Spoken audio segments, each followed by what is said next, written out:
Também ela pediu para que eu mostrasse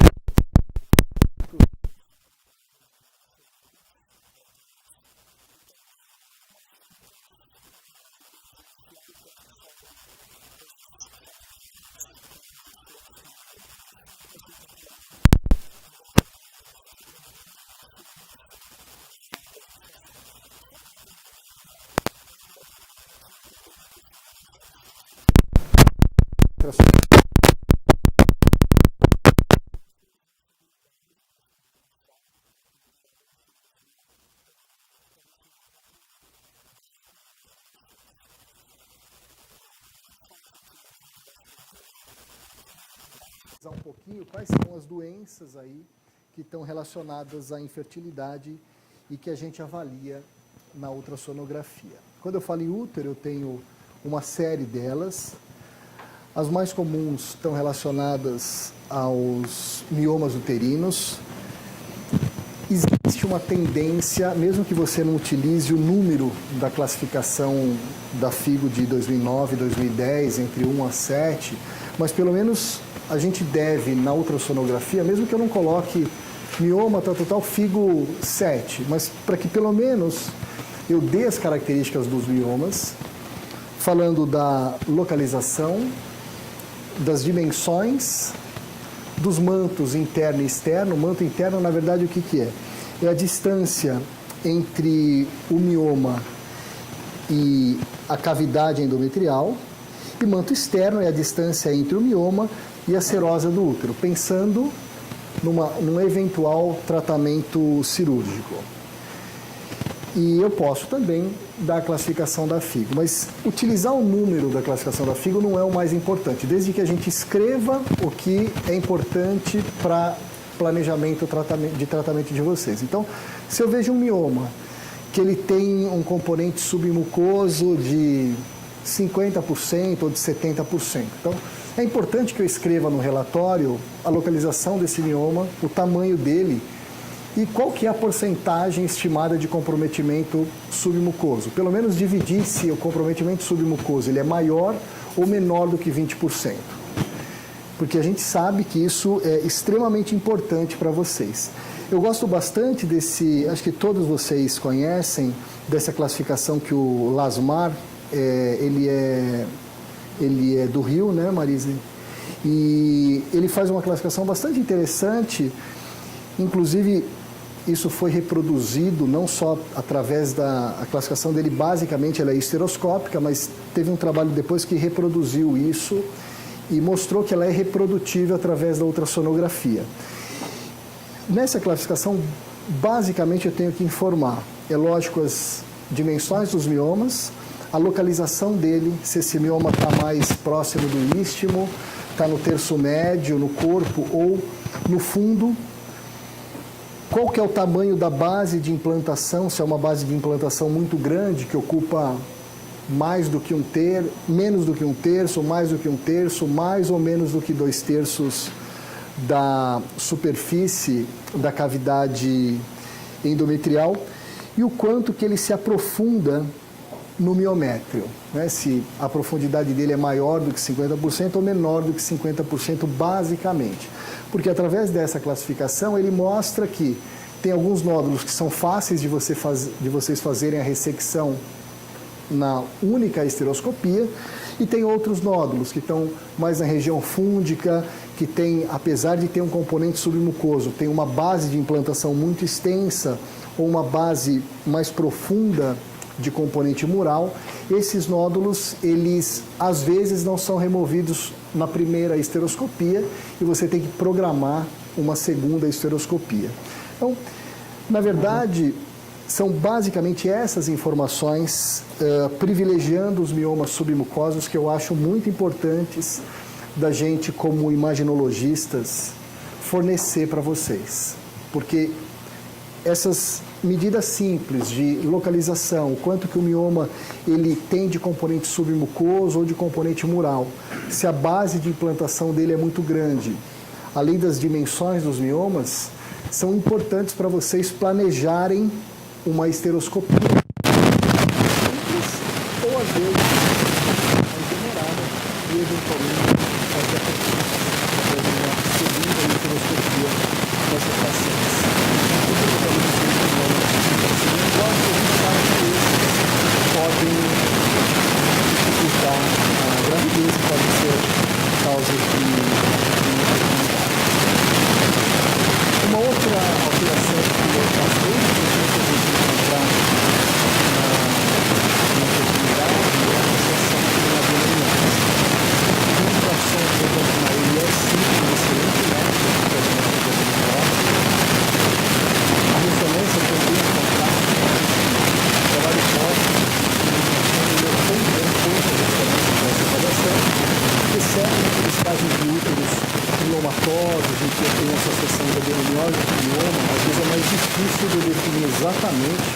é adenomiose ou que é um mioma mal delimitado naquela região.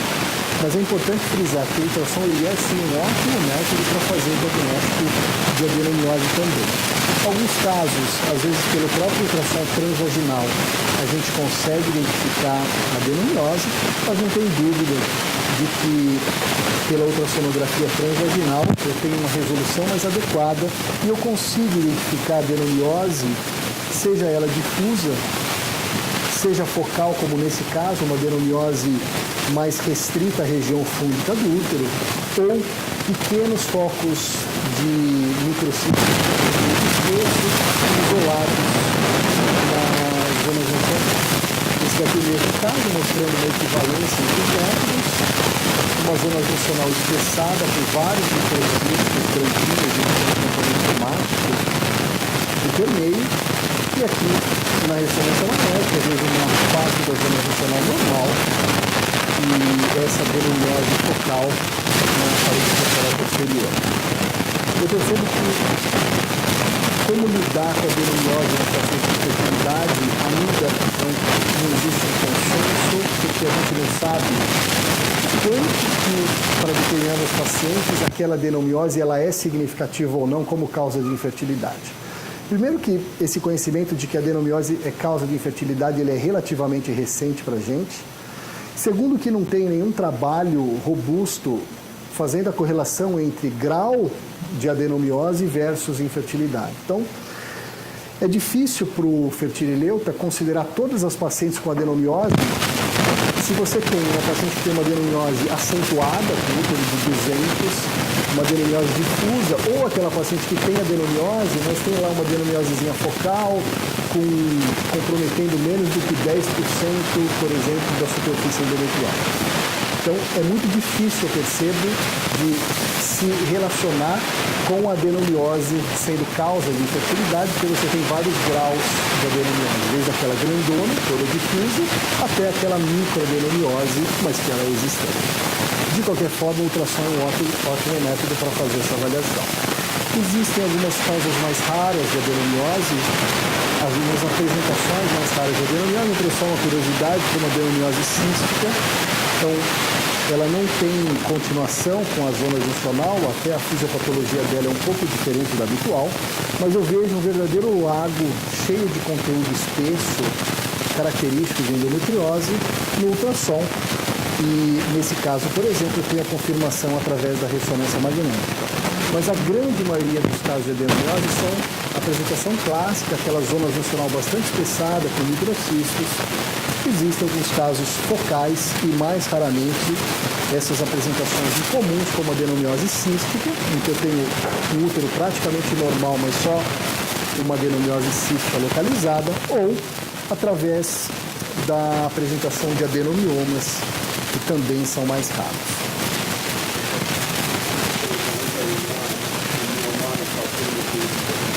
Essa pergunta é interessante. Eu diria o seguinte: normalmente o mioma, quando ele tem a degeneração hemorrágica, a organização da degeneração hemorrágica é um pouco diferente. É lógico que é mais comum em pacientes gestantes, com trombose perimiometrial, mas o mioma com degeneração hemorrágica, ele ainda costuma manter uma parede mais espessa do mioma. Não costuma formar esse tipo de nível líquido-líquido, porque quando você tem a degeneração hemorrágica do mioma e aquela liquefação, acontece aquele momento de sangramento, de necrose com sangramento hemorrágico, acontece uma única vez. Então, a organização celular de todo aquele hematoma, ela se organiza toda, vai formando fibrina, com áreas de liquefação, tudo no mesmo momento. Na adenomiose cística é diferente, porque eu tenho, teoricamente, sangramento, mesmo que não sejam mensais, mas eventualmente ela vai ciclar como se fosse o endométrio. E quando ela cicla como se fosse o endométrio, ela costuma fazer nível líquido-líquido, mostrando diferentes fases da degradação da hemoglobina, como nesse caso. Então, nesse caso eu tenho um nódulo, essa parte do nódulo é um conteúdo mais espesso, mais antigo, indicando um sangramento mais velho, e essa área do nódulo mais preto indicando que foi um sangramento mais recente. Então, mostrando que são diferentes fases de degradação da hemoglobina, o que não é uma coisa que acontece com o mioma que tem uma degeneração hemorrágica. A degeneração do mioma é mais central. Tem essa outra questão. Quando ele não degenera, se tiver uma morte por inteiro, né, aí ele fica todo liquefeito, cheio de... Às vezes, se degenera... Não degenera o mioma inteiro, degenera, é como se fosse uma necrose tumoral, né? Começa na região central e mantém uma parede mais espessa. Então aí você vê um outro foco só de área de necrose, seja necrose coagulativa ou não. Tudo bem? E aqui eu trouxe só uma apresentação interessante, que antigamente nós mesmos, eu usava um termo que é inadequado, mas ainda alguns usam e até publicam com esse termo, que é uma confusão que existe de uma adenomiose subserosa, que não é uma adenomiose, que na verdade é uma infiltração por endometriose. Então, o que acontece nesses casos? Eu tenho um útero, né, aqui retroverso fletido. Reparem que o endométrio normal, ele tem uma zona juncional normal, e aqui um manto, uma faixa hipoicoide que recobre toda a parede posterior do útero, infiltra desde a serosa até uma boa parte do miométrio externo, mas a zona juncional está preservada. Esse é o aspecto típico de infiltração uterina por uma endometriose, que pode acontecer tanto na parede anterior, normalmente quando eu tenho lesões de bexiga, que penetram no peritônio vesco-uterino e infiltram o miométrio, como lesões na região retrocervical retrouterina, que infiltram o miométrio externo. Então, isso aqui, apesar de eventualmente ser descrito como adenomiose, isso não é adenomiose propriamente dita. Não é aquela doença que começa na interface do endométrio com a zona juncional e vai penetrando o útero de dentro para fora. Isso aqui é diferente. Isso aqui é uma infiltração uterina pela endometriose. E o que é importante da gente, fazendo imagem, reforçar para vocês nos relatórios? Primeiro, é dizer que existe uma infiltração miometrial pela endometriose, falar qual que é a extensão dessa infiltração, a espessura da infiltração e também a distância da infiltração para a cavidade endometrial, ou seja, o quanto que ela tem de miométrio ainda sadio nessa região. O porquê que é importante a gente falar isso? Porque as pacientes que eventualmente têm endometriose e vão fazer uma cirurgia, se o cirurgião for extremamente agressivo e quiser tirar toda a endometriose dela e for limpar a infiltração uterina pela endometriose, ela vai ficar com um útero extremamente fino, um miométrio muito fino, e infelizmente isso é um fator de risco para rotura gestacional. Eu já vi 2 casos de rotura gestacional depois de uma cirurgia muito agressiva e a paciente engravidou e teve rotura. As 2 pacientes evoluíram super bem depois, mas tiveram uma rotura uterina. E a outra alteração que frequentemente a gente encontra são as anomalias millerianas. Existe uma confusão bastante grande por parte dos imaginologistas para diferenciar um útero septado ou bicorno. Com certeza vocês já viram alguns casos de confusão de útero bicorno, que na verdade virou útero septado, ou vice-versa. Então, a dica que eu dou, que é uma dica extremamente simples, é lógico que tem algumas regras para isso, faz medida, mas a dica que eu acho extremamente simples é: basta olhar entre as 2 cavidades se existe um tecido miometrial preenchendo completamente entre as 2 cavidades endometriais. Como nesse caso, eu tenho uma cavidade à direita, outra à esquerda, existe um tecido miometrial preenchendo completamente a cavidade, preenchendo completamente o espaço entre as 2 cavidades. Seja na ultrassonografia ou na ressonância magnética, os 2 são ótimos métodos para fazer essa avaliação. Quando existe um tecido miometrial, isso é um útero septado. Na verdade, esse tecido é chamado de septo uterino. Diferente do útero bicone, onde eu não tenho esse tecido preenchendo o, espaço entre as 2 cavidades. Diagnóstico de sinéquias também é possível fazer através da ultrassonografia. Lógico que sinéquias extremamente pequenas, muitas vezes a gente não vê, mas tem caso que é fácil de ver uma sinéquia, mesmo sem fazer a distensão através da esterosonografia. Aqui foi feita a esterossono, mas para esse caso, por exemplo, não havia necessidade. Então eu tenho aqui num plano transversal o endométrio, então eu venho acompanhando a linha do endométrio normal. De repente existe uma interrupção, uma faixa preta separando as duas cavidades endometriais. Esse é um aspecto típico de uma sinéquia, porque pólipo não é desse jeito, mioma não vai ser uma faixa alongada. Esse é o aspecto típico de sinéquia e você pode confirmar através da esterosonografia, mas não há nem necessidade de fazê-la. Outra alteração muito frequente que a gente vê, que pode dificultar a fertilidade, são os pólipos endometriais. O diagnóstico de pólipo, ele é sempre mais fácil de ser realizado na primeira fase do ciclo, então o ideal é esperar a paciente parar de menstruar, para eu não confundir coágulo com pólipo. Então, ela parou de menstruar, qualquer dia da primeira fase do ciclo é excelente para fazer a avaliação de pólipo. A segunda fase ela é mais difícil, porque o endométrio na segunda fase fica todo brancão, o pólipo também é branco e é mais difícil de fazer essa diferenciação. Pólipo pode ser grande, pequeno. Aqui eu tenho o endométrio praticamente trilaminar e eu vejo uma bolinha branca.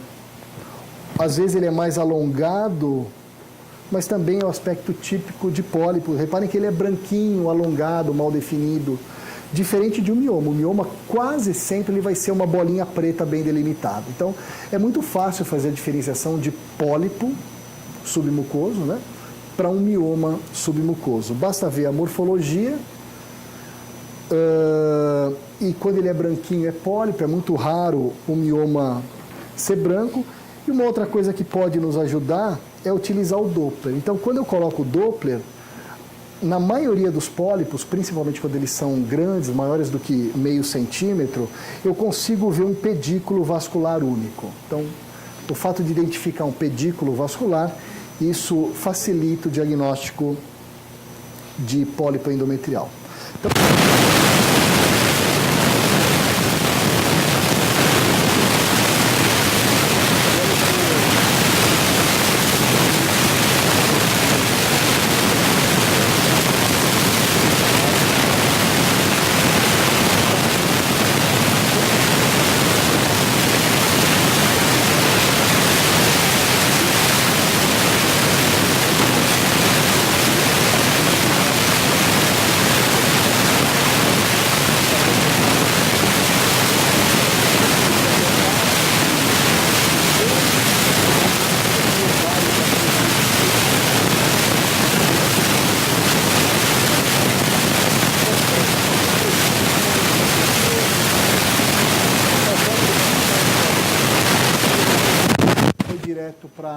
para a região anexial. Então, utilizem a facilidade da gente poder mobilizar as estruturas no ultrassom, que é uma coisa que a gente não pode fazer na ressonância. Então, essa é uma grande vantagem do ultrassom em relação à ressonância magnética. O diagnóstico de hidrossalpinge, na maioria das vezes, é muito fácil de ser realizado, porque normalmente são estruturas tubulares. Uma coisa que me ajuda a identificar uma tuba, quando eu tenho dúvida se é um líquido coletado mais alongado ou se é a tuba mesmo com hidrossalpinge, é fazer a avaliação do preguiado. Então, geralmente na tuba eu consigo identificar um preguiado mucoso típico tubário, com as pregas tubárias. Isso me ajuda muito a fechar o diagnóstico de uma hidrossalpinge, quando eu tenho dúvida se não é um líquido coletado ou eventualmente até uma idátide muito alongada na região anexial. Avaliação de ovários polimicrocísticos, é lógico que existem algumas controvérsias com relação ao diagnóstico preciso de ovário polimicrocístico através da ultrassonografia. Ainda acho que os critérios de Rotterdam devem ser utilizados com um pouco de cautela, porque é lógico que se eu considerar como ovário polimicrocístico qualquer ovário que tenha mais do que 10 centímetros cúbicos ou mais do que 12 folículos menores do que 9 milímetros, eu vou dar ovário polimicrocístico em metade das pacientes, principalmente quando elas têm menos do que 25 anos. Todo mundo vai ter ovário polimicrocístico. Então, às vezes o ovário ele pode ter até o padrão polimicrocístico, mas tomar um pouco de cuidado para usar esse termo, principalmente naquelas pacientes jovens, geralmente pacientes magras que não têm nenhum estudo de ovário polimicrocístico. Então, escrever uma doença que na verdade não existe, só é um ovário extremamente saudável, um ovário polifolicular. Mas, teoricamente, esse é o conceito ainda de ovário polimicrocístico, apesar de haver outros trabalhos que contradizem um pouco isso, falam um pouco sobre o cutoff dependendo da faixa etária das pacientes. Então, só essa ressalva. Esse é o conceito antigo de ovário polimicrocístico, mas cuidado, porque se a gente utilizar esse conceito, a gente vai dar ovário polimicrocístico em todo mundo. Eu acho que a disposição periférica dos folículos... Alguma coisa? Não sei.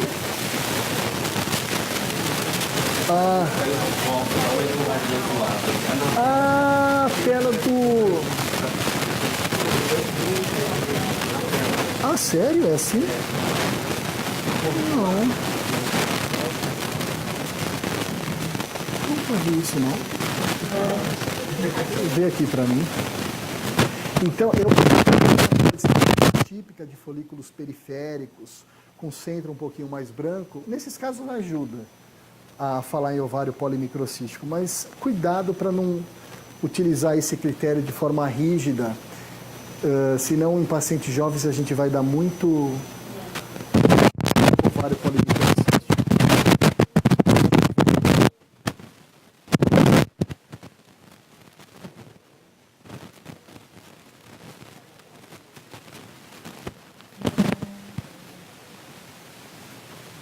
Você quer que eu faça alguma coisa aqui? Pode? Tá bom. Uma outra alteração ovariana frequentemente associada à infertilidade e a preocupação nossa, até pensando numa possível cirurgia para poupar um pouco o ovário, são os endometriomas ovarianos. O diagnóstico de endometrioma ovariano pelo ultrassom, ele é extremamente eficaz, então eu friso isso para vocês porque às vezes passa um conceito um pouco errado sobre a ineficácia do ultrassom para algumas doenças, principalmente por parte dos radiologistas. Então, aqueles radiologistas que fazem só ressonância magnética, por exemplo,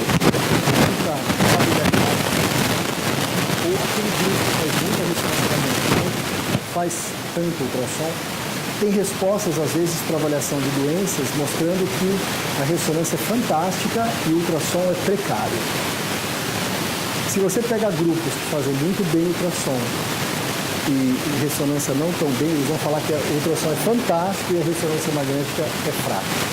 Então a gente tem que tomar um pouco de cuidado. Na verdade, se você comparar grupos que fazem bem ultrassom e bem ressonância magnética, eu falo para vocês de uma forma geral para a pelve, os dois métodos são muito semelhantes. Então, por exemplo, a avaliação de anomalias müllerianas. E tem trabalhos que mostram que a ressonância é fantástica e o ultrassom é péssimo. É mentira. O ultrassom é tão bom quanto a ressonância para avaliação de anomalias müllerianas. É só você conhecer a doença e fazer um exame bem feito.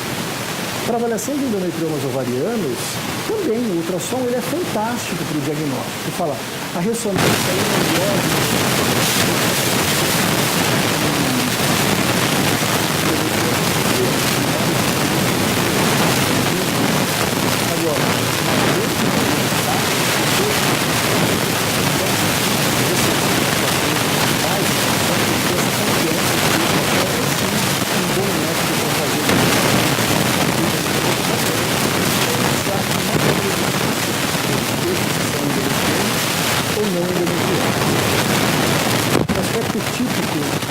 Esse é um ponto que a Maísa pediu para eu comentar com vocês. Como diferenciar cistos com conteúdo espesso de endometriomas ou não endometriomas. Então, o aspecto típico é de um cisto com conteúdo de ecogenicidade média ou baixa homogêneo. Eles falam aspecto hidrofílico, um cisto geralmente homogêneo.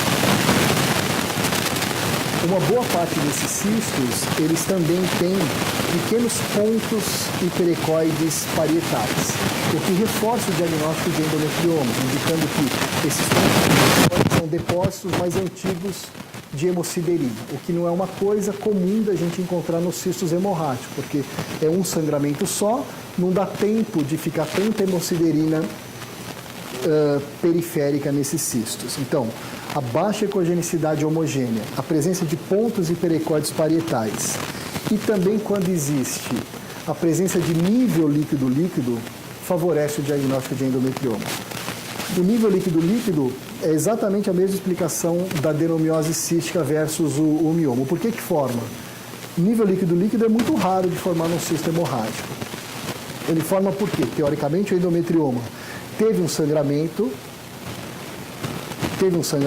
mais antigo, ficou com aquele cisto de chocolate extremamente denso, sangrou de novo e o sangramento mais recente, ele é um sangramento mais leve, mais fluido e ficou sobrenadante. Então, essas características, um cisto ou difusamente homogêneo, ou a presença de nível líquido-líquido, indicando diferentes fases da degradação da hemoglobina. E quando tem também pontos hiperecoides periféricos, que são os depósitos de hemosiderina, isso são compatíveis com o diagnóstico de endometrioma ovariano.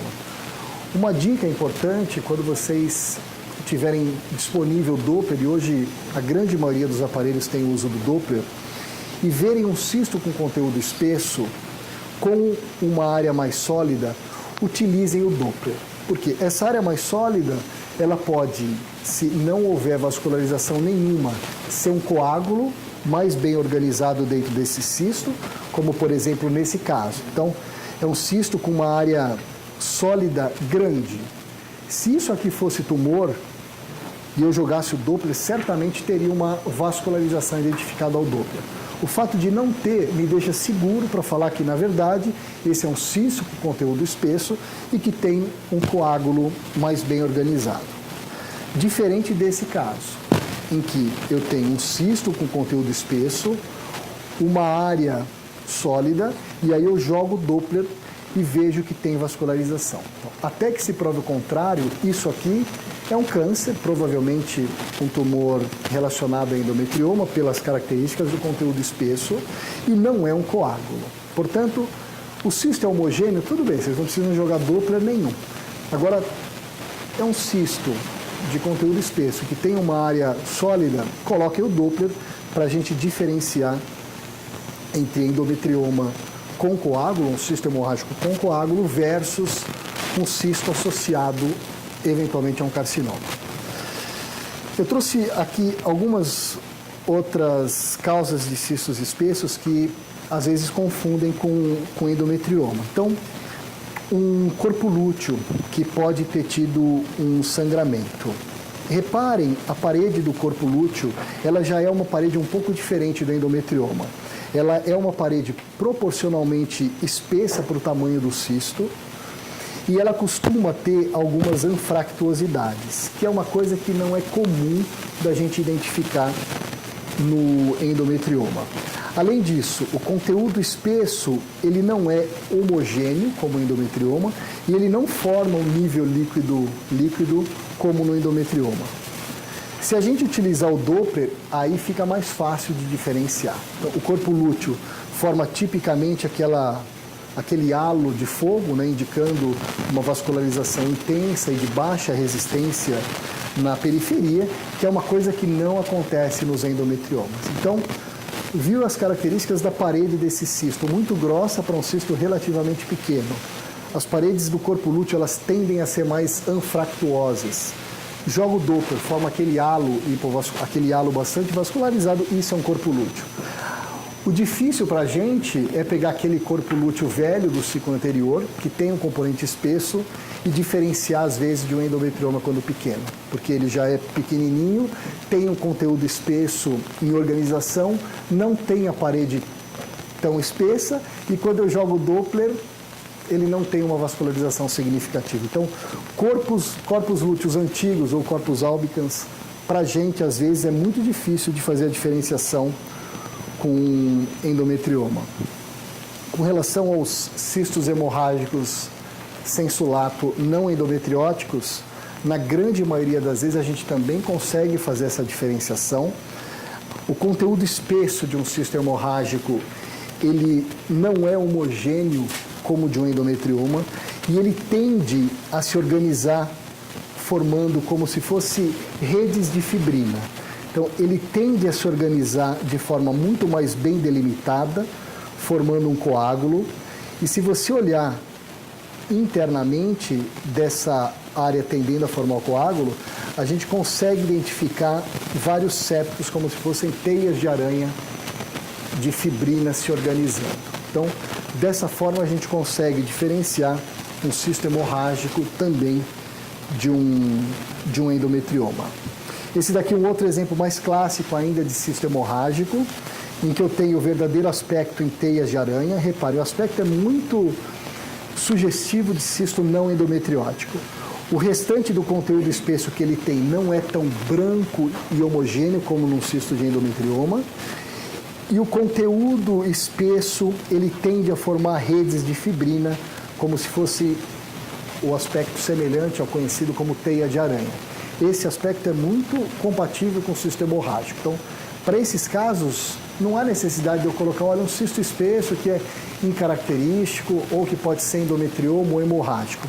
Utilizando esses critérios, de acordo com a literatura, a gente tem um respaldo para ser muito assertivo nesses casos com uma acurácia elevada. Então, a gente pode sim falar que isso é um cisto hemorrágico e não é um endometrioma. Alguns tumores, principalmente mucinosos, podem confundir a gente. Então, esse daqui é um caso de um cistoadenoma, mas tem algumas dicas que fazem com que eu pense em cistoadenoma ou pelo menos coloque, olha, esse não é o aspecto de um endometrioma. Reparem que diferente que é o conteúdo desse cisto para o conteúdo do endometrioma que eu mostrei para vocês. Ele é um conteúdo espesso, mas não é aquele conteúdo espesso homogêneo, como se fosse um vidro fosco. Ele é um conteúdo espesso, mas ele é muito heterogêneo. Tem vários pontinhos muito brancos no meio de um conteúdo espesso muito mais fluido, completamente diferente, deixa eu voltar para vocês, desse cisto com conteúdo homogêneo do endometrioma. Esse conteúdo do cistoadenoma, ele é um conteúdo mais fluido e tem alguns pontos hiperecoides de permeio. Ele é um conteúdo espesso mais heterogêneo. E também não é o aspecto típico de um cisto hemorrágico formando teia de aranha. Além disso, em alguns casos, como nesse, pequenas projeções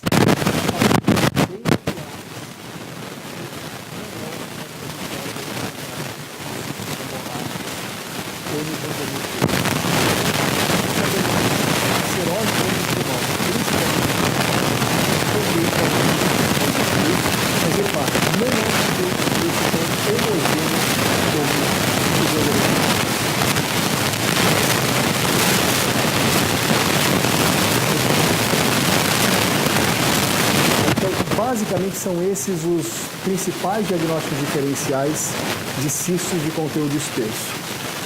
Endometrioma, corpo lúteo, cisto hemorrágico e cistoadenoma, principalmente cistoadenomas mucinosos. Falar um pouquinho para vocês da grande causadora de infertilidade, que é a endometriose, extremamente frequente no nosso meio. Ela pode ser peritoneal, ovariana ou profunda. Com relação à endometrioma, eu já tratei para vocês. E endometriose profunda, o ultrassom ele é um excelente método para fazer esse diagnóstico. A ressonância é um ótimo método também. São dois métodos excelentes, mas para uma boa parte dos ciclos específicos, o ultrassom ainda é superior à ressonância magnética.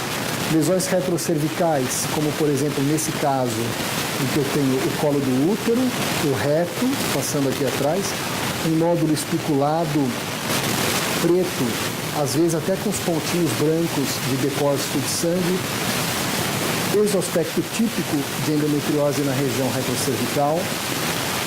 Quando eu quero avaliar se existe ou não infiltração da vagina, no ultrassom eu posso colocar o gel vaginal, o gel habitual que a gente utiliza, coloco 50 ml na vagina e eu identifico às vezes com mais precisão uma lesão de vagina. Aqui não tem gel, eu acompanho o fórnice vaginal e vejo que existe uma heterogeneidade nodular, alguma coisa estranha. Mas quando eu coloco o gel, eu tenho uma resolução melhor para avaliação dessas estruturas de distância, e aí eu consigo ver nitidamente um nódulo com característica de endometriose na vagina. Então, nos casos de dúvida se a lesão infiltra na vagina, basta colocar gel. Lesões de intestino, como essa daqui no sigmoide, o ultrassom ele é imbatível, então não tem como, é um princípio físico, o ultrassom tem uma resolução de contraste superior à ressonância magnética, além do que, para sigmoide, fossa ilíaca direita, é uma região que a ressonância tem muitos artefatos peristálticos, é inevitável isso, mesmo a gente utilizando o antiespasmódico. Então, para esses casos, o ultrassom é superior e a acurácia dele é imbatível para avaliação de lesões intestinais. Então, com relação à ultrassonografia nas doenças causando infertilidade, eu acho que eu fiz uma abordagem, não deu para falar muito sobre temas específicos, porque a gente não tem tempo suficiente para isso, mas era essa abordagem que eu quis trazer para vocês.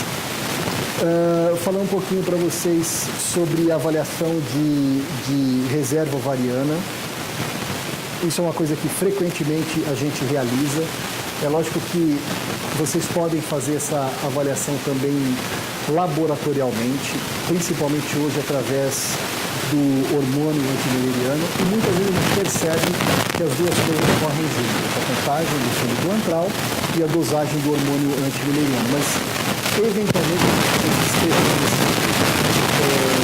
os dois métodos. De uma forma disseminada, a contagem do folículo antral é feita através da até de projeto nosso é que a gente está vendo, dentre algumas coisas, equiparando os dois métodos, contagem de folículos antrais pela ressonância, comparando com a ultrassonografia, porque às vezes na ressonância a gente utiliza sequências com cortes extremamente finos e eu vejo muito mais folículo antral do que no ultrassom, por causa da técnica, um ovário mais fácil de ter acesso à ressonância. É uma coisa que a gente tem se aprofundado para tentar fazer esse estudo.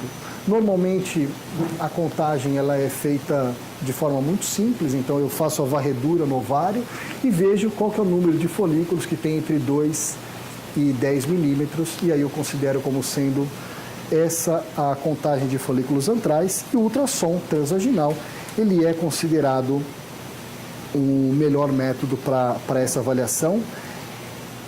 Existe uma relação entre o número de folículos primordiais remanescentes e a resposta ao tratamento através da reprodução assistida.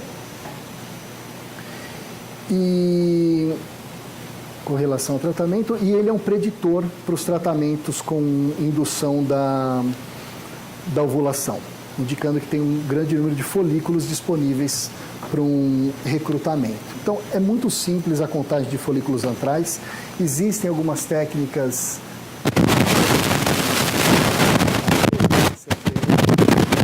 eles têm uma contagem de folículos antrais que pode ser feita de forma automática. Então, esse daqui é um exemplo. Cada aparelho, cada empresa tem um software que te facilita a fazer essa contagem. Então, você faz uma amostragem do ovário nos 3 planos e ele faz como se fosse uma reconstrução volumétrica e demonstra quais são qual número, deixa bonitinho pintado os folículos de acordo com o tamanho. Isso pode facilitar a nossa vida na avaliação de folículos antrais, mas não é algo imprescindível, é só um recurso a mais que facilita para a gente, mas o básico é a gente fazer a ovário, quantos são os folículos que tem entre 2 e 10 milímetros. Aqui só um exemplo de um ovário após a estimulação, como ele fica cheio de folículos maiores. Às vezes a gente se surpreende com ovários muito grandes, com mais de 12 centímetros de extensão, que pode ser um indício de ovário com hiperestímulo, como esse caso. Cada vez a gente tem menos visto casos de hiperestímulo, da síndrome de hiperestímulo ovariano. E aqui só uma imagem da coleta de um oócito através desse procedimento.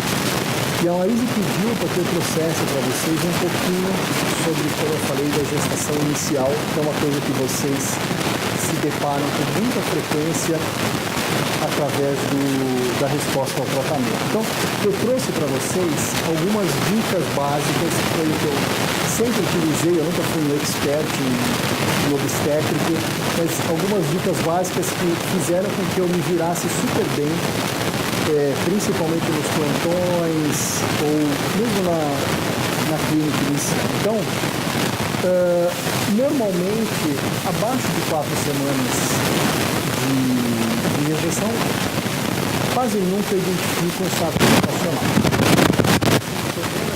Eu começo a pegar um cistinho pequeno num endométrio bastante espessado, que é compatível, né, com um saco gestacional. Então, a partir de 4 semanas, já é para eu ver um saco gestacional. E também, quando existe um beta-HCG maior do que 1000, antes se falava em 1800, mas de uma forma geral, um beta-HCG acima de 1000, eu também devo identificar um saco gestacional. Portanto, se a paciente tiver um beta-HCG de 1500, 2000, e eu não identificar um saco gestacional intrauterino, cuidado, porque eu tenho que procurar nas tubas. Cuidado, porque pode ser uma gestação ectópica.